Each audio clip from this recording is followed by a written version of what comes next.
Good morning అండి. ఈ మధ్య కాలంలో గత కొన్ని సంవత్సరాల నుంచి ఒక్కొక్కరు ఒక్కొక్క విధంగా వినాయక చవితి చేసుకున్నారు. వాళ్ళని కొద్దిగా చూద్దాం. స్పైడర్ వినాయకుడు, పుష్ప వినాయకుడు, గబ్బర్ సింగ్ వినాయకుడు, కేజీఎఫ్ వినాయకుడు, ఇంకోటి ఎక్కితే ఏకంగా వినటానికి విడ్డూరంగా ఉందండి. బాజీరావు మస్తానీ వినాయకుడు. బాజీరావు మస్తానీ వినాయకుడు వినటానికే విడ్డూరమైన పనులు చేశారండి.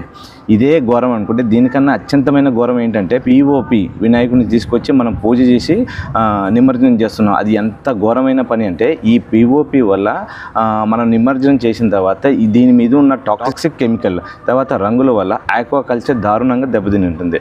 ఈ దెబ్బతింటమే కాకుండా మనం వాటర్ తాగడానికి పనికిరాదు, ఇదే వాటర్ మన పంట పొలాలకు కూడా పనికిరాదు. దీని వెనకాల ఎంత గొప్ప శాస్త్రం ఉందో తెలుసండి.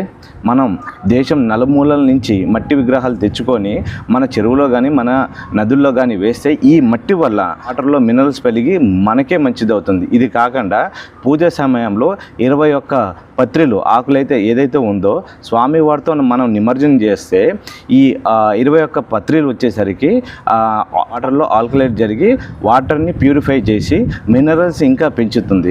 ఈ మినరల్స్ పెంచడం వల్ల ఆక్వాకల్చర్ కానీ మనకు కానీ మన తాగటానికి కానీ పంట పొలాలకు కానీ ఎంతో మంచిది.